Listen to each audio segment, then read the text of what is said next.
Hey everybody, welcome to another episode of Let's Play. I'm here with Chris from Loads of War Games and Hobbies. How's it going, guys? And he has brought Team Yankee to the channel. He's very excited about the Third World War, the war that never was. And our Team Yankee games are going to take place in the universe of Red Dawn. So that means that my National Guard defending the borders of America against the encroaching threat from this, I guess, the Soviets. They're attacking us. It's gonna be terrible. So Chris went and wait till you see something outnumbered, something bad. So wait till you see the actual armies. But what he's gonna be doing is walking us through the game step by step. So just like any other Let's Play, you'll have seen it, me and Clarence actually do this before for Kings of War. He'll take the reins and actually tell us how the game works, walk us through the rulebook a little bit, walk through the forces, and then we'll get started. So here's our look at Team Yankee. We're playing a 47-point game because my stuff comes in big chunks of points and it's kind of hard to make an exact 50-point list. But it's roughly the starter set size game. You guys can get a sort of grip on the mechanics. So let's take a look at the rulebook and get started.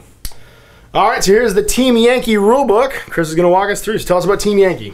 Awesome. So Team Yankee is a 15mm World War III semi-fictional game, essentially. So it's based off of a novel that was written in the 80s. And it's based in kind of like a setting that actually happened, but it got pushed to a hot zone.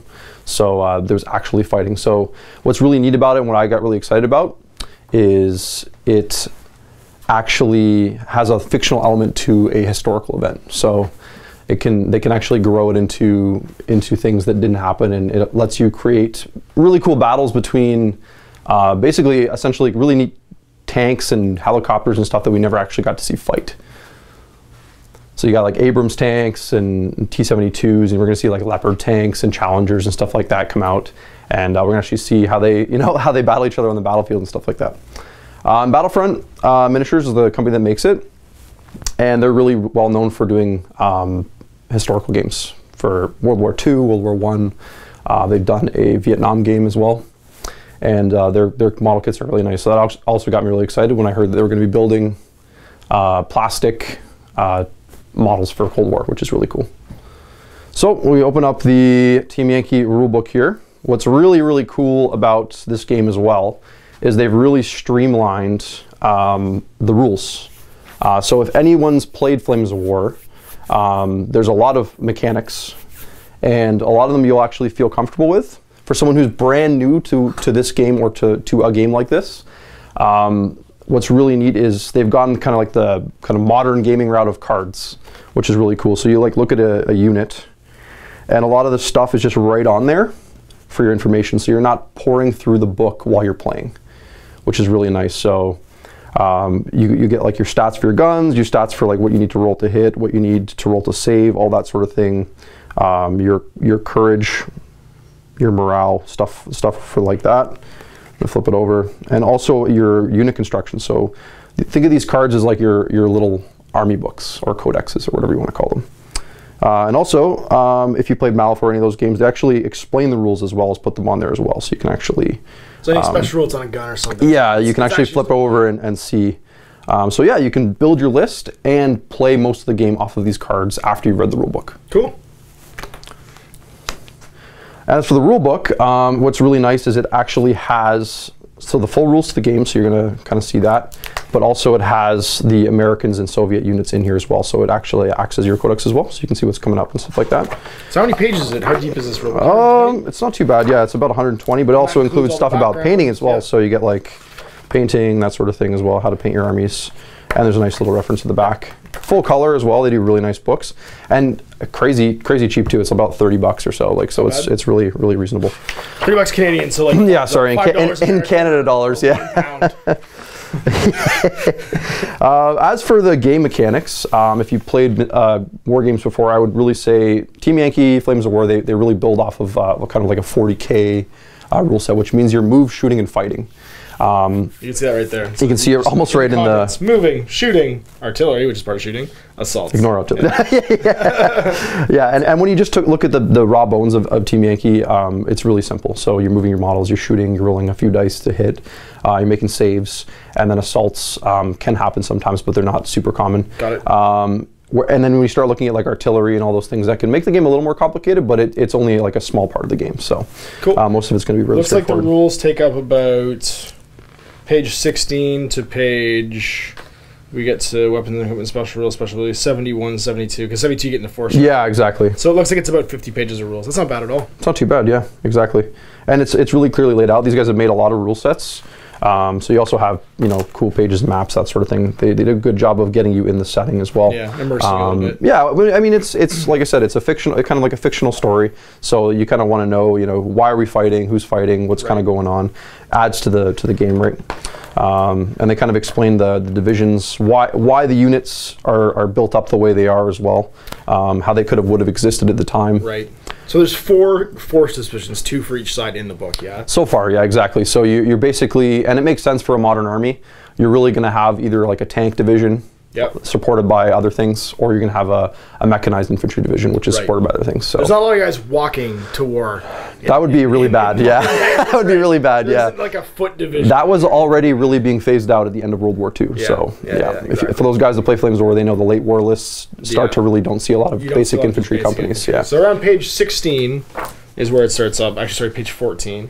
So this is our commander getting started stuff, and then the what you need. So the typical what you needs. Typical, yeah. They kind of recommend a 6x4, 4x4, depending on the game, your size you're playing. Right. Your typical terrain, you can kind of do what you want. So all your kind of like trees, forests, hills, rivers, that sort of stuff really works well. What's nice is trees that look good in 28 mil actually tend to not be big enough. Like that's the thing is like these look great in Malifaux, but they're actually more like large shrubs. They're like decorative trees. Like a real 28 mil tree would be like this high off the table. If you're talking like 50 feet tall. So these trees I found are perfect in 15 mil because they're the size trees should be compared to like somebody that tall. You know what I mean? Yeah, we have a ton of these at the shop, and we love these for these games. So I actually don't usually worry about trees in a scale change for a game like this, 15 mil, because it tends to be that most of my 28 mil trees are actually exactly the right size to be in real scale with 15 mil vehicles and tanks. So yeah, so you need that, so you need the rulebook, you need a friend apparently. That's important still too, you need to play with 2 players. That's always my favorite, that's the rule that a lot of people overlook. You need a friend. And it does use D6s, so just standard D6s and tape measure. Yep, so super accessible. So most people have those things already. And then it gets into your basic wargaming concept. So you know, what you see is what you get. Your standard things. You can't reroll or reroll, all that sort of thing. And there are 7s, 8s, and 9s. You can. Oh yes. So, sorry, 7s and 8s. There's no 9s. You can also pre-measure, which is a big modern thing in gaming, which is excellent. I like this one. Talk to your opponent. Don't be a jerk is what that no head down and just moving your models. Yeah. Don't put your earbuds in during games. I used to see guys that in tournaments. That would make me so mad. Guy playing a game with headphones on. Jeez. So yeah, WYSIWYG in this game as well. Yep. So no playing with coffee mugs. Exactly. And of course, they're trying to support their game as well. They make all the models, so of course do your best to support them. And working it out, they kind of the general concept of 1 to 3, 4, can't 6. find it, 4, 5, 6 it. Yeah, gotcha. Okay. Teams and units. Tell me about teams and units. What are they? A team will refer to a squad. Squad, essentially, yeah. Whereas a unit is referring to like the single thing. So this would be a unit of Abrams. 2 Abrams would be a team of Abrams. Although you could have teams of 1. So like for instance, my command vehicle, I have a single like unit in that team. It's just 1 command Abrams. So I guess that could work that way too. Right, and you get the rare occasional thing where you have independent units like an observer or an HQ or something like that, and they can be attached or just run off on their own or whatever as well. And this just kind of goes further into kind of what we were talking about earlier, the mechanics of the cards. Everything's really laid out really nice and easy for you. What country, how fast it goes, all of its gun stats. The back, like you said, there's the unit, so how you actually form the unit, its points, motivation, so that's its like skill and courage and stuff, how it does skill things like assaulting and counterattacking, getting back in its vehicle, how it's hit. That's pretty useful. That's kind of important. So that's your training level in Flames of War, yeah? Essentially, yeah. And if you played Flames of War, they've actually broken it down even more. So like remounting is its own thing. So if you're bailed out, the Abrams guy gets back in on a 2+. He's pretty sure. He's very sure that it's safe to get back inside, whereas the T-72 will get back on a 3+. So really? Not so sure about getting back inside. Yeah, that's right. So and then morale would be something like, do they stick around or not? Yeah. So. And just like if you played Flames of War, if you're new to games, we'll get into this a little later, but the units are actually broken down for vehicles, have front, side, and top armor. So like in 40K, it's rear. In this game, it's top. And that's kind of an important distinction because that's what aircraft hit you on. Yeah, exactly. So like a Warthog ripping in across the battlefield is attacking your top armor, which can be pretty scary. And artillery does hit you on top armor too. It does, yes. Yeah. And then front actually doesn't necessarily, you might be thinking 40K, but you're referring to like a 90-degree angle. It's referring to a straight line drawn across the front of the tank. So if you're shooting from that zone, you're shooting in the front. And if you're past that plane, you're shooting in the side. So it's nice. You have to actually get behind. Nice and simple. Yeah. It was, I think in Flames of War even, it used to be the turret facing. It is as well in this game, so we'll kind of break that down as we go. Okay. So if the turret starts to turn differently than the actual tank, that you create two different front arcs actually. So you have to roll to see which one you hit. So don't glue your turrets. That's right. Pro tip. Don't glue your turrets together, because turrets are important. And actually, the Abrams came with pegs to make sure they would all turn. Yeah, it's actually. But I magnetized all mine. Oh, you did. You're fancy. No, you didn't do this one. The command ones aren't magnetized. Oh, okay. What's cool is they actually, so we used to have to magnetize them. All the Battlefront ones now have this peg system, which is really cool. Yeah. So you don't have to actually magnetize them. And they stay on nice and tight. Yeah. Very cool. All right. So there's more stuff about the cards. Infantry. So they have different stat lines for hitting on an infantry save. What's an infantry save? Infantry save is like a generic. It's basically they assume infantry. They're really good at using their terrain. They're hard to hit. Yeah, they're smaller targets, right? So once you hit them, they basically have a 3+ save. So they actually have a pretty good save in this game. So it's like an invulnerable save in 40K. And that doesn't really matter what you hit them with either. They're just saving on a 3. That's right. Tucking behind a wall.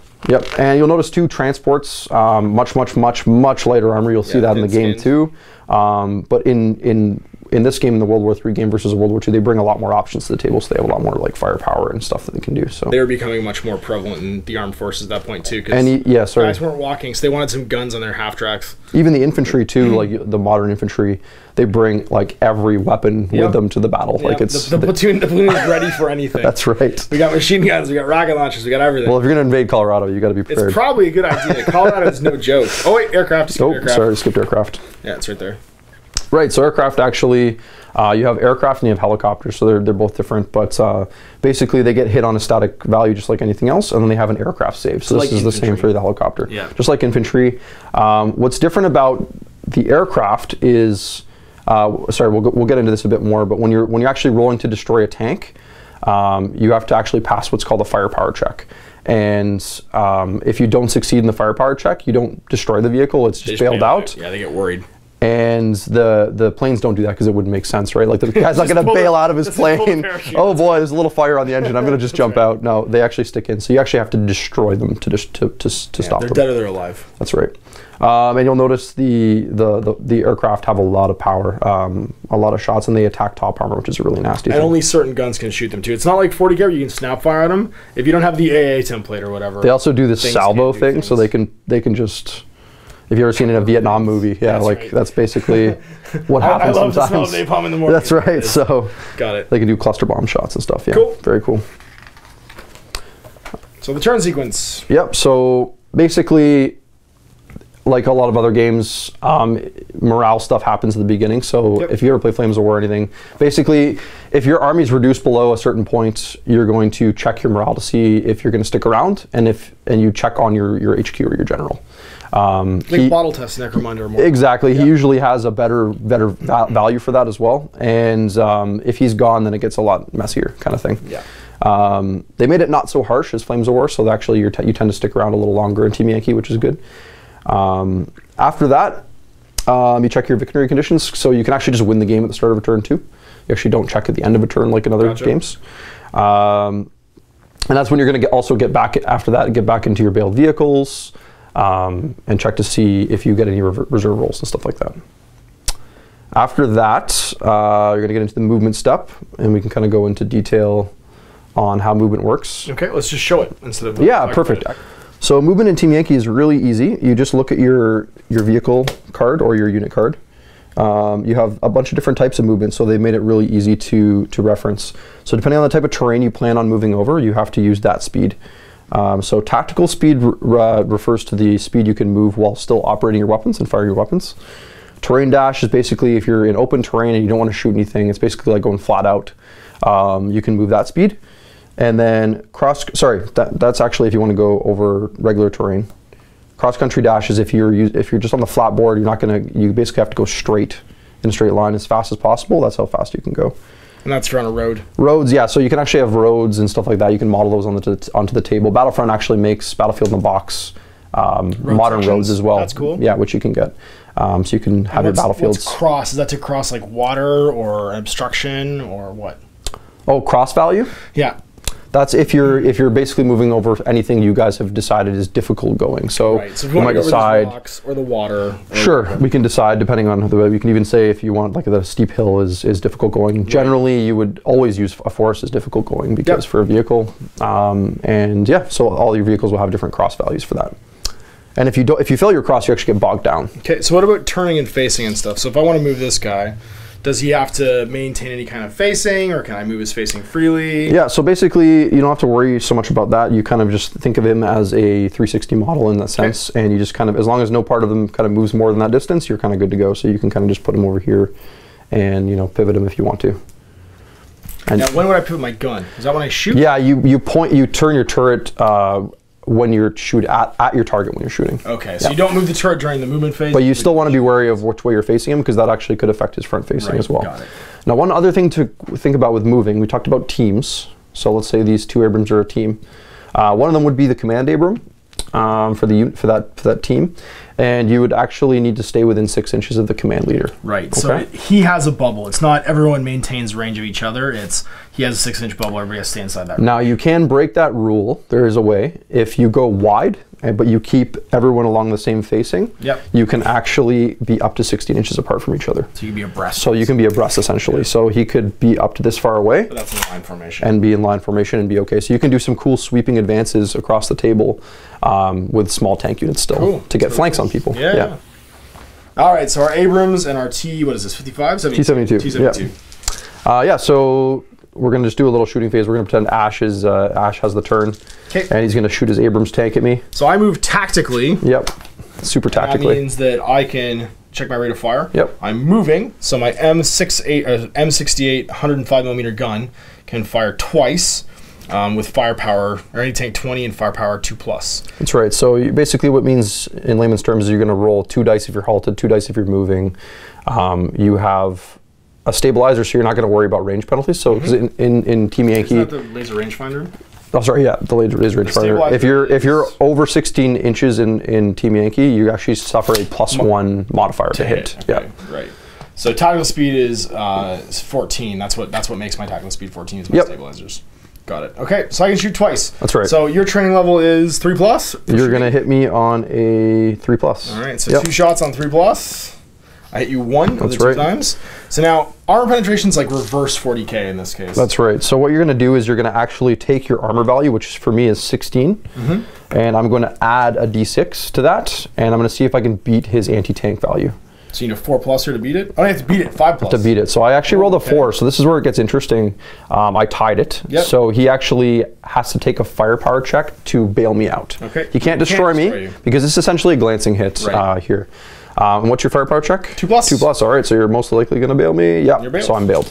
All right. So we just marked that basically. Ran away, little scaredy rabbit. Yeah. So and another bail check to that tank would actually destroy it because the crew runs away at that point. That makes sense. Cool. So let's say I didn't destroy you. You fire back. What's your guy got for guns? He has a very nasty 125mm cannon. 32-inch range. A little bit less range. We're not over 10, or are we over 10? We're not over 16, so we're going to be at close range. So I just hit you on your whatever. 4+. Training level for me is 4+. So Americans are harder to hit, well more trained. Hit. You hit me. My armor's 18, and your anti-tank is 22. Yeah, which means you need a 4 to bail out and a 5+ to ignore. So you failed. Now, if he had succeeded in his armor save on a 4, 5, or 6, he would actually have to re-roll it because my gun has the brutal rule. Whoa. So it's so nasty it punches through armor. Oh no! And I have a firepower of a 2+, so on a 2+, I blow up his tank. And the Abrams is down. Kaboom. Okay, we're going to do another demonstration here of the Hind against the Abrams tank. In Team Yankee, you have the option to fire all your machine guns or just one other weapon. It's actually divided by column for me, so it's like by color. I can fire the gray at the top or all the beiges at the bottom. Yeah, and since Ash actually has 2 AAMGs on his vehicle, he actually gets to fire them both against the Hind. Yay! So you want to go ahead and do that?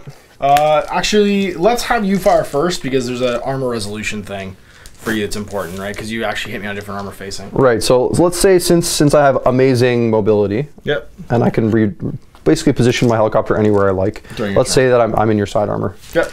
And I have my spiral missile, right? Gatling gun. So I get to fire 1 shot, and it's an anti-tank 23. Whew. But I missed. But I missed. So you're lucky. You avoided it. And I get 3 Gatling gun shots. Your Yankee Gatling gun. That's right. I get on 4s. Can I actually hurt you with that? It's against my top armor. It's fine. No, it's against side. I'm a helicopter. Oh. Yeah, just it would be the other ones. Yeah, only exactly. Just planes. Yeah. Okay. Yeah. So that one can't hurt me then. That's So right. I get to shoot back. Now, would I turn my turret to face you? With machine guns, you don't have to. Okay, so machine guns just basically tilt and Yep. fire. They've got 2 shots. Let's say I was moving because it was last turn. 2 shots moving with my 50 cal AA. Okay. And what do I hit a Hind on? You hit a Hind on a 3+. Still not very Russian. Yes. That's right. Yes. Hit you once. Okay. And it will be a armor of. Well, I got my save basically. I have to. That's right. It's just an aircraft save. And then you don't have an armor value. No, That's exactly. right. So I'll make my save. 3+. 4+. 4+. 6. I do on a 6. And do you have your other weapon? I do. I have my 7.62, which is 1 shot on a 3. Hits you. Okay, aircraft save. I've passed it. All right. Now, if he had successfully, if I had failed my save, he would actually still have to take his firepower check, which you'll notice isn't as good on a machine gun. No, it's easy for me to hit you pretty much, but it's hard for me to actually bail you out or destroy you. Because, yeah, 5+s and 6s to actually do any damage. Because I'm basically shooting the ammunition from a bolt-action rifle into a giant whirl. And if you've seen a movie, you know, you see a guy shooting machine guns and helicopters. And it never really does anything. No. If you've seen the end of Red Dawn, you know the Hind gunship does not go down to really, you also, machine gun. yeah. Okay, so we're going to do the same situation, but with infantry and show you how they shoot. Infantry is a little different. It's going to depend on the actual stand and what weapons they have. So we have 2 AK teams here, assault teams, and we have a RPG-7 anti-tank team. So basically, we positioned ourselves in a side armor here. We're going to shoot our RPG at the Abrams tank. You're on a 4. And we get to roll 1 die. We hit. Now it is anti-tank 17. And I have a special thing called Chobum Armor, which doubles my side armor rating against high explosive anti-tank weapons. So I roll a 1+. If I roll a 1, it's a glancing hit. If I roll anything else, it just... He just pink, flops off, exactly. Off and makes a big mess of its side armor, and that's about it. So basically, I would probably want to assault with my RPG team to actually do some damage to that tank. Now he's going to shoot back with his machine guns, and we'll show you how the infantry works. Okay, so shooting back. Just for the sake of demonstrating, I've got my 50 cal. I moved last turn, so I get 2 shots against you. And you also get to add the 1 for your regular MG, which is an AA, so you actually have 4 dice. That's right. So, well, the 50 cal is AA as well. Can I not use it against him? You can use everything, yeah. All your machine guns, okay, yeah. All your MGs, yeah. I'm just going to do them separately. So I've got 2 for the 50 cal, hitting you on 3s because you're infantry. Hit you twice. You get your 2 infantry saves because you get to make them all the time. 3+. I made them both. Made them both. And then 2 for the 7.62s. 1 more hit. Made it again. Made it again. So like a boss. Hard to shift. Yes. All right, we're going to show you how an assault works. We're going to charge. These brave Soviet soldiers are going to charge some Abrams tanks. So if you have not fired at your halted rate of fire or run at the double, you can do an assault. So if you've just fired your on-the-move shots, you can still charge. You can do an assault move of 4 inches. So I'm going to actually do that. So that's the first step. The same range, yeah. That's right. Okay. So infantry and tanks, yeah. You can do that after you've moved, right? So he's gonna basically. I'm just gonna move my models to contact here. Okay. These guys are just gonna stand behind, and they're still gonna be able to make their attacks. Okay. Now the benefit of me trying to touch as many of these tanks as possible is I'm actually gonna take their ability to defensive fire away from them. Because these guys are actually going to be able to defensive fire. Okay. And if Ash is able to get 5 hits on my unit, he's actually going to halt my assault and push me back. So assaults are hard to do. Yes. They're like a last-ditch thing. So I'll have, and I count as halted when I shoot. That's right. You're halted rate of fire. 6 shots then from my 50 cals on 3s. Hit you 3 times, so 3 infantry saves. Oh boy. And I'd have to assign those to units within 8, but they're all within 8, so that's happening. I made them all. Now I got 4 7.62 MGs on 3s, so I've done 6 hits total. You did 6 hits total. So you can actually lose units as well from assaulting. It's just not for getting hits, and he would actually break me off. So I wouldn't actually be able to even get to attack him in this situation. So I'd move my 6 inches away. Now what about my counterattack? Would I get to counterattack first? Counterattack doesn't happen if the assault fails. Okay. So let's assume that you did not stop you. Pin me. So let's say you got 4 hits. I made my saves, and I would get to do my attacks here, because that's more fun, right? Yep. For you. Yeah, exactly. So I get my assault value. 5+. Which is 5+. All right, so these ones don't actually matter. I'm not going to roll them. They're just regular infantry with AKs. They have grenades and stuff like that, but for this purpose of an Abrams, they have anti-tank 2 against his top armor of 2. So he can't roll a 0. Right. So they're just going to scratch the paint on the side, look really impressive, but they were there just to help me get the assault off. Whereas these guys have an anti-tank 6 against his top armor because they're using their RPGs and other nasty weapons. So these matter a lot more. So I'm going to roll these 3, and I need 5s to hit him. I got 1 hit. 1 with the assault value? Yep. Oh boy. But that is enough because it's what, anti-tank? 7? Anti-tank 6, and so you need to roll a 4, 5, or 6 to use your armor. 4, it'll bail me. 5, 6. That's right. So we're adding this D6 to the 2. It's going to be a 5, so it's not enough. So I'm going to try to roll my firepower check. And for your firepower check, RPG. Oh, sorry. 6. They're assumed to be 2+ in combat. So I'll just roll. Boom. I got you. So this guy gets blown up. So now that's happened. Can I try and all right. Yeah. So the way it is, so he has a team here of other 2 guys here.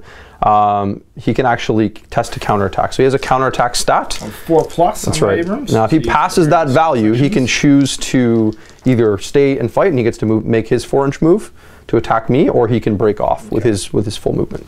4+. I do. I'm going to charge you. Oh boy, it's getting exciting. I move 4 inches into you. Yep. Into your teams. That's right. And how do you assault with a tank? So tanks, as you can imagine, are pretty nasty against infantry. Yep. They're basically going to just try to drive over them or shoot them up close, whatever it takes, sort of thing. So each one gets 1 dice? Yep, and you're going to roll your assault value. Which is 4+. Okay. Now, here's the nasty thing. I dodged a bullet there because if he had hit me, I would have just removed stands. There's no saves against armored teams. Oh.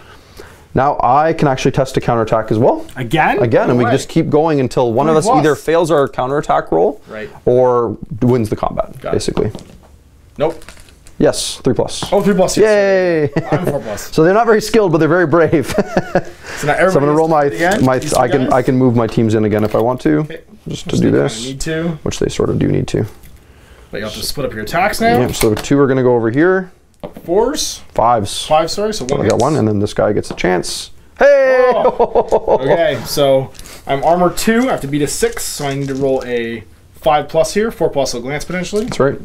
He's ignored. And this one. Uh-oh. All right, see if I got him. Boom! Another Abrams down. Another Abrams gets blowed up. You said assaults were bad.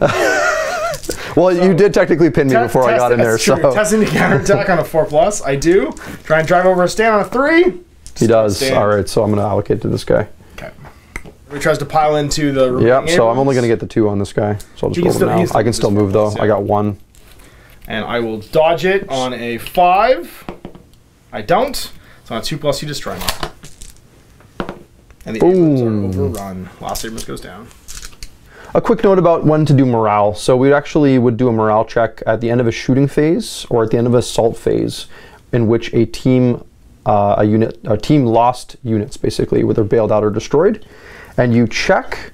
You don't have to check at all if you have at least 3 infantry teams left, or if you have 2 tank teams that are not bailed out still, or if you have 2 aircraft teams.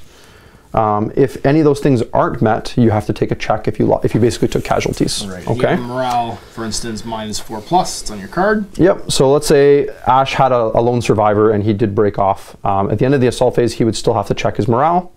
So he'd roll a check based on his stat, and if he passes, he's still good and he's in the game. If he fails, he actually is just taken off the battlefield. He pieced out. Yep. Yeah. Says bye-bye. Exactly. Okay. At the start of your turn, you actually have to check your formation morale.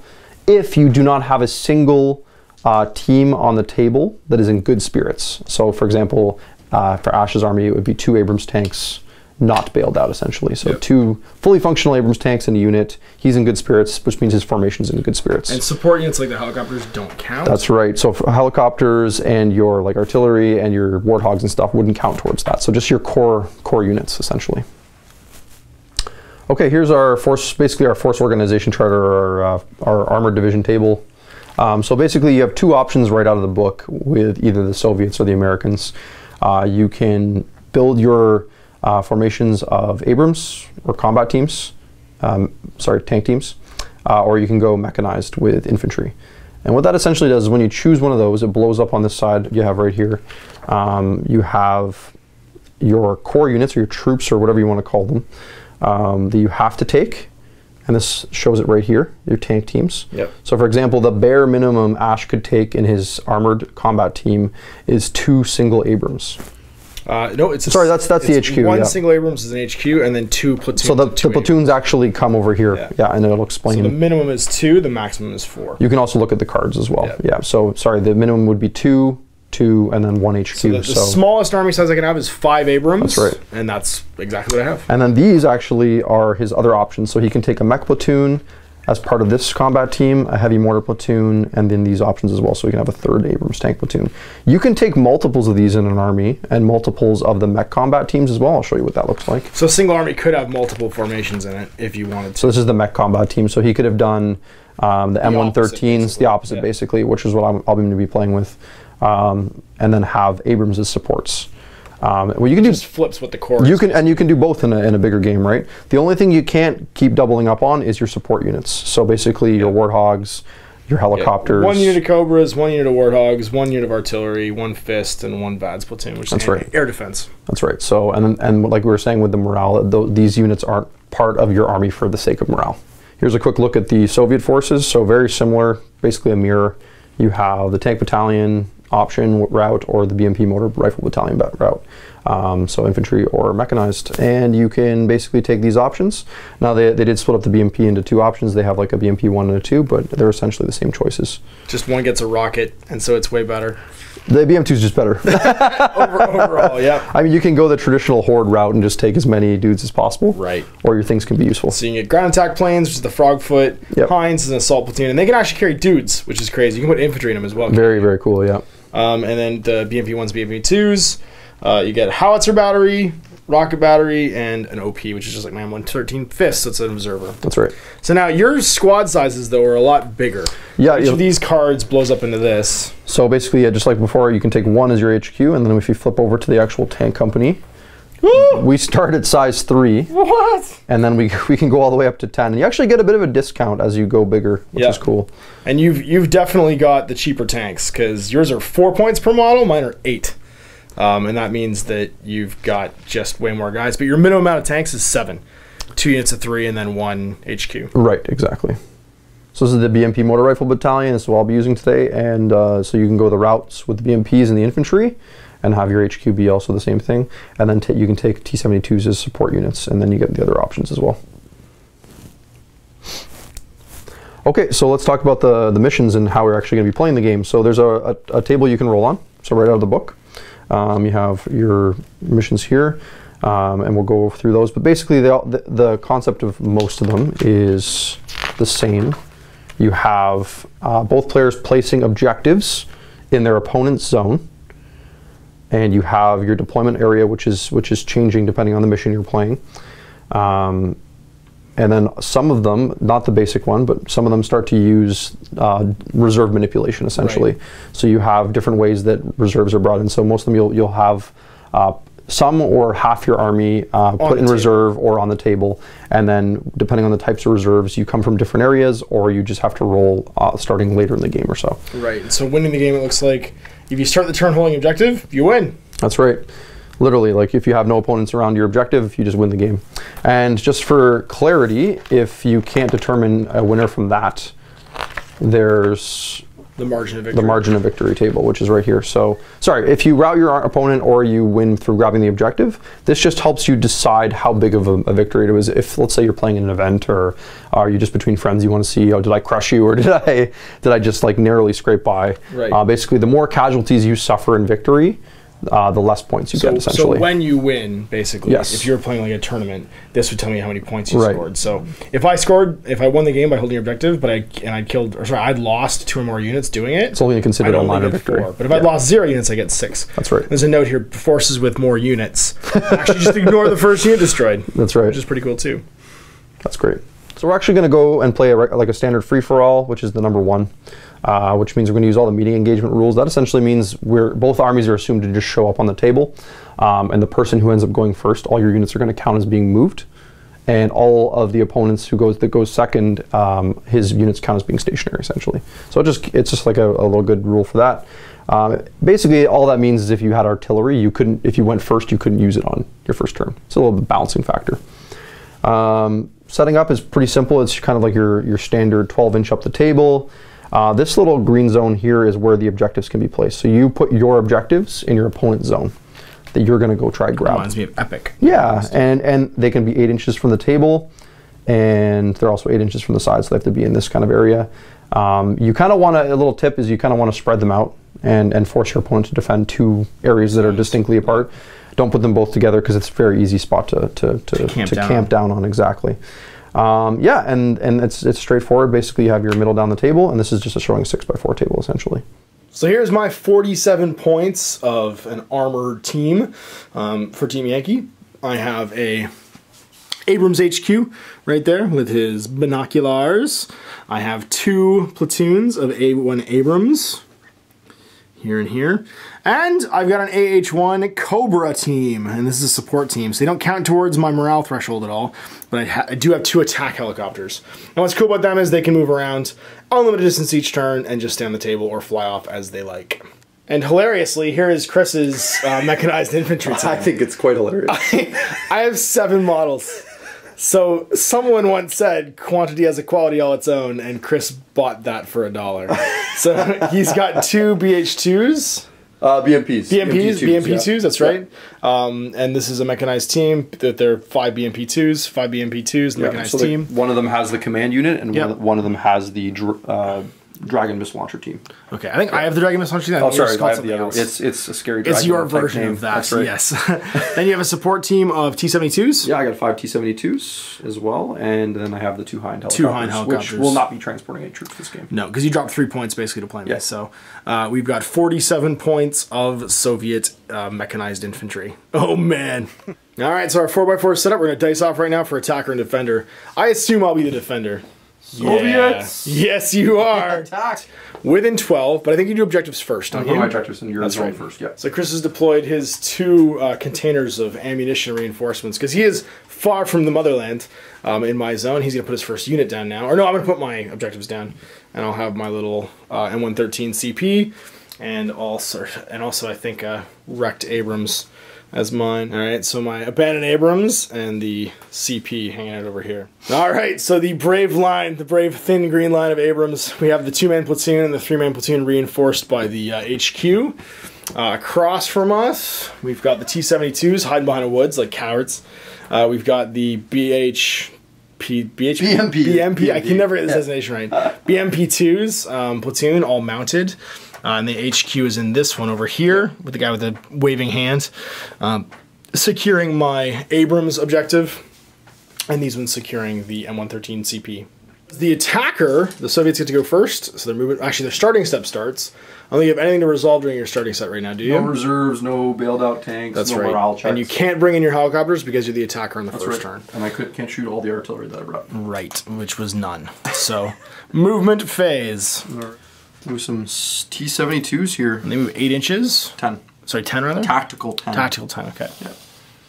It's very tactical. Super tactical. So who's the unit leader here? So you can all stay within 6 of him. Give me that guy right there. Okay. And looks like we're probably not going to be able to move everybody that way. So. Like so. The reality, and units do block line of sight to other units. So if you've got a tank in front of you, you're not shooting through it. As you move, we're going to talk about the terrain a little bit. So tell me about woods. How do woods work? So woods... basically, imagine them being as very dense and thick. So if you're behind a wood, you can't see through it at all.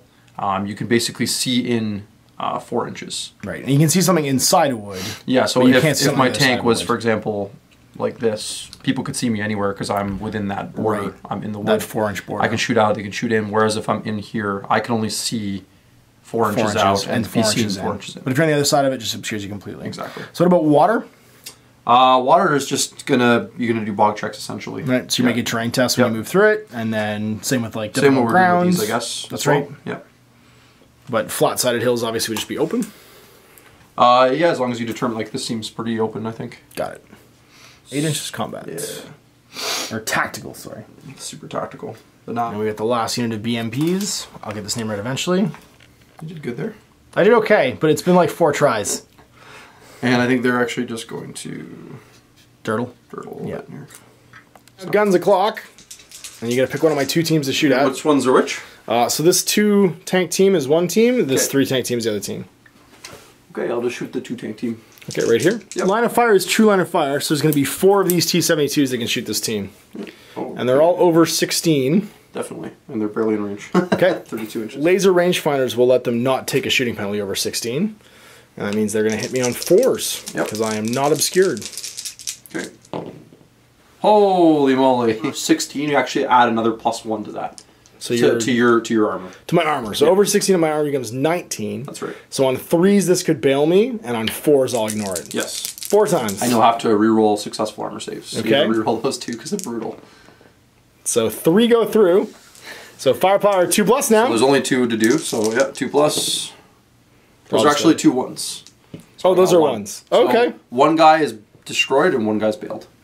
So that Abrams is just exploded, and he's bailed out. That's right. So the BMP-2s, because they move, can't use their missiles, and that means they're only firepower 10, which in the front of an Abrams will do zippy-zap nothing. And that's your shooting phase. So end of turn for you, start of turn for me. So first thing, I have to make a motivation test for him to try and remount. You should have a, what's it called, remount test? Yeah, 2+ for an Abrams, because they're pretty sure that tank's going to protect them. But they don't, so they stay bailed. So movement phase, team kill murder is going to move up. And just maintain their hull down status against all the potential guns. He is bailed right now, so he can't do nothing. And that ends my movement phase. Has also come on from reserve, and they can do some Vulcan magic over there. So we're going to move on to the shooting phase. So choosing to use my Vulcan Gatling cannon here, I have a moving rate of fire of 3, so it's 6 shots from the whole troop, going into the sides of those BMPs. So hitting on 3s, so 4 hits, and then so you got to resist them. I have to assign my hits here to my teams. One at a time. Yep. So we roll them individually. Saves, and on a 5 or 6 of them, okay? So, no. So he gets glance, and on a 5+, he'll be bailed out. Yep. He is. Okay, so he's bailed. Next Second one guy does not resist it, so 5+, he's destroyed. Nope. Nope, bailed. He's just so bailed. 2 bailed so far.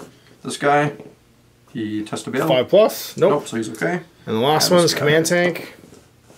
Fails, and kill your HQ! I do! Holy moly. Uh-oh. Now the guy's inside may die. The commander actually is inside, yeah, so he's got to get out, yeah. And on a 5+, he'll live with his infantry save. Yeah. He's dead. Oh, God. Uh-oh. That's not good. And now the 2 teams inside.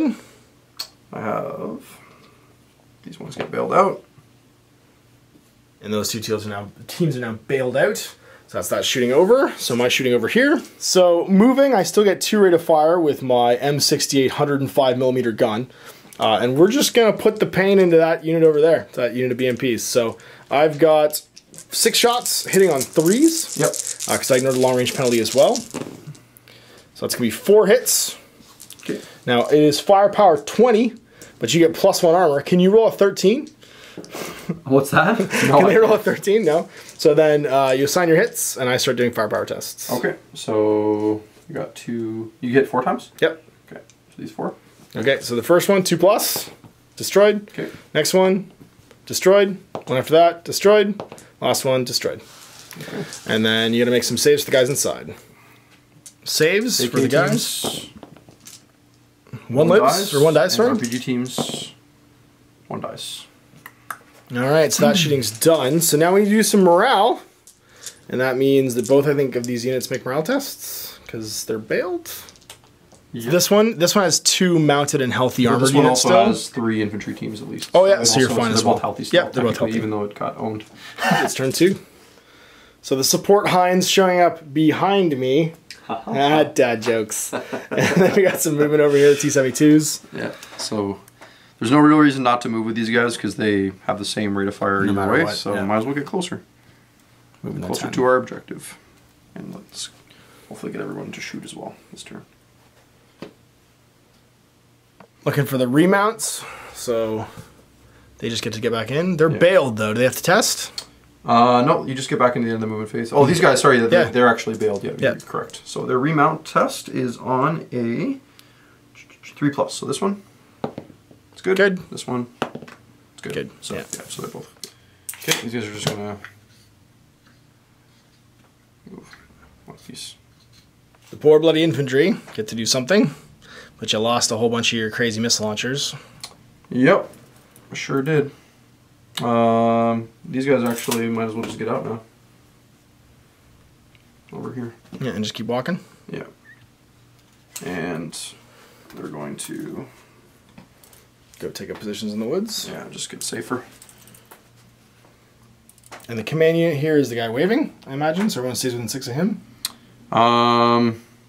Let's go with that. Okay.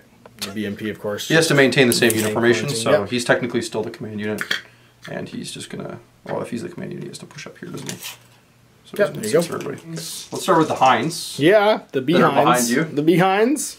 So what are they gonna do? And you're hit on a 4. I am hit on a 4. They each can fire 1 AT-6 spiral missile at you. That sounds terrible. Very bad. Very, very bad. So 4, show me some 1-3s. There's 1 hit. That's it. So anti-tank is 23. Okay, well, it's a heat weapon. Guy in the middle here. Okay. So I have 16 against 23. So you need to roll a 7. Which I can do. So yeah, we can't see anywhere where it says that I actually need a fixed dice roll, so I guess I can't roll a higher than 6 by using exploding dice. So that's going to be a firepower test. So on 3+, that's nope, a 1. So 1. You just bail instead. Okay. Bailed out, guys, taking some shots. 2s. Now you are in a position of cover. Yep. You're all down, so it's going to be a +1 further for me to hit you. Okay, behind the crest of the hill. So you're hitting on 5s with 5 shots. Yep. There's 3. Holy moly. It's the first one.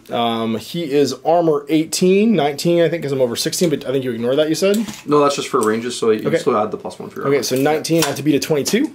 Yep. So it's a 4+ to beat it, 3+ a glance. So I beat the first one. I have to reroll because of brutal. Nope, we're still good. Rerolling it because of brutal. We're still good. And rerolling because of brutal. 2. That's a 2, so it's going to go through. 2+. 2+. He's destroyed. That was my commander, yeah, it's my general. Both our commanders are gone. All your shooting phase. So there's still 2 tanks in here. I got, so they're okay. A couple of shots over. Oh, you still some AA shots, yeah. that's right. Yeah, I forgot they hadn't gone yet. So they can shoot 2 dice each at your helicopters. Yep, so I have Hunter Killer. And that's going to mean that I am -1 to hit. Normally hit me on 4s, hit me on 5s, because I'm within 4 inches of cover. Yeah, so you can like swoop down and attack from behind the thing. That's really cool. 2. Okay, so I get 2 aircraft saves of 5+. Yep. Make 1, fail 1. And I need a firepower 5+ to blow you up. Destroyed. Gone. At the start of the turn, the game ends because I am dismounted in both these tanks, which means I have no units in healthy morale, and my commander is dead. All right, there you go. Let's play Team Yankee. Now, there was a couple of additional things that we had as options that just because it was our first time sort of playing through it, we didn't do. For instance, you can snap fire AA weapons. Yeah, so if an aircraft, whether a helicopter or other like fast plane comes in, weapons with AA, anti-helicopter, or guided can shoot out of their shooting step, essentially. So they can basically snap fire before that thing fires. Yes. That's cool. Now the downside is you forfeit your next shooting phase with any of your weapons. So you're really putting yourself in a bit of a desperation situation. Right. Sort of you got to survive, but it does give you a chance to survive. Yeah. I was pretty confident my Abrams could actually survive the Hinds because they're more of an all-purpose unit. They're not dedicated anti-tank stuff. Yeah. Which it turned out I did, but then got lucky, murdered by a T-72 in the game end. Just exploded. And it does seem as though this game hits a sweet spot probably between 75 and 100 points. Yeah, I think that's kind of what they're aiming for, and they do even say that in the rule book that like kind of the smallest points you'd play would be about 50. So we played today. We played the smallest size game you would play. And I think you really do see that in the gameplay. Is the number of units you can field really does matter a lot in staying in the game. Yeah, because your unit morale is based on remaining units that are still in good spirits. So as soon as I've only got 2 units, sorry, I had 2 units on the table. Literally, that's all I had. And because of the points, you couldn't even fortify those units to the point where they're more survivable. Because every Abrams is 8 points. Yeah. Every T-72 is 4 points. So that means you get twice as many guys as me. Yeah, so and in a 50-point game, it just means that you're going to hit them. And we saw what the Abrams could do. Like he almost destroyed one of my units. Liquefied a unit of BMPs. Yeah. And I actually was a bit more worried about them en masse because I figured head-to-head I could probably take the the T-72s, but the T-72s got an awesome turn of shooting against me. Sixed them. And just diced my character, and that was it. That was game, because as soon as you lose your leader, it's just over. You can't pass your... you can't make your morale test at all if your leader's dead. Yeah. So I think when we go to 80, probably the next game you see us play will be around 80 points. Yeah. I have some painting to do. Chris has some painting to do. You have a lot more painting to do than me, though. I always will, I guess. Because I have a mech platoon to add to this force. But what's funny is the mech platoon is four M113s. I think like 8 stanza guys, but it's only 6 points. So I have to paint another 12 sort of like stands of infantry and models. Yeah. But that's not the additional 25 points. What I'd really like to add is to reinforce my Abrams platoons to 3. I think 3 is the sweet spot, and then I can have an HQ platoon of 2. Or even just reinforce 1 to 4 and then add my HQ to the other one to make them both 4, because 2 4-man Abrams platoons feels pretty safe. Dirty. So yeah, feels pretty safe, exactly. But then I don't think I can currently buy just 2 Abrams, can I? Or yeah, they're slowly trickling out the releases. Okay. Soon they'll have the Abrams boxes separately, and the actually Army box is going to be available again, which is cool. We all sold it everywhere. It's super good because you get like 50 points in the box. So it's like really easy. Yeah. You get 55 actually if you get the pre-order one, which is what I got because it came with the extra Abrams. And you get 5 in the basic one. You get 6 in the pre-order version. But yeah, I'm excited. I'll add a few more guys, and I'll probably take this army to that 80 point ish where people are talking about playing 80 to 100 points. Give myself. I think some at 100 options. Points you can pretty much get everything you want. 80 you'd have a bit of a restriction thing going on, which I think a lot of people like. So. Right. So I have currently painted in front of me. I have 55 points. I need 25 more points to make it. I have 6 already, so I need 19 points for this stuff, which means probably buying the VAD/109 box, because that gives me the air defense, plus it gives me the 109 anti-tank shots. Yep. And then I don't know what I would do. I would probably, that's 6. That takes me down to 12. Maybe a Warthog, like 2 Warthogs or something? No, I think I just want to get more Abrams. More bodies in the field? You have to have bodies in the field. Yeah. That's the name of the game. And because I have to have 2 platoons plus my HQ, I don't just want to take understrength platoons all the time. Yeah, I think the big thing they're pushing is if you want to do like have a lot more stuff on the field, you have to kind of go the mech platoon route. Yep. That way you can, because I took only 20 points of my 50 points was in like my essential units essentially. Yep. So. Whereas I had all of my points in essentially. I had 40 out of 47 points in tanks, and that was 5 tanks. And it's great. I decided to paint up the infantry just to show a little bit off of the versatility. But for those of you looking to get into the game, it is cool just to kind of play Abrams against T-72s just to learn the basics. Just to do like a cruiser battle. Have some fast games and learn the stuff. You can get army painted quickly that way too. Absolutely. Yeah, I painted all this army in a night, which was, super easy to do. So it'll probably be Abrams, mech platoon, and then the VAD/109s, and that'll get me up to 100-ish points and give me some options for mechanized stuff. So anyway, thanks for watching. If you want to check out Team Yankee, go to Battlefront's website. I'll have a link in the description below, and you can see it. If you're in Southern Ontario, this guy stocks it. I don't know anyone else in Southern Ontario that's currently carrying it, so go see him. He'll hook you up. Thanks again for watching. We'll see you for more Let's Plays in the future. Until then, I'm Ash. This is Chris. Take care. Have a good one.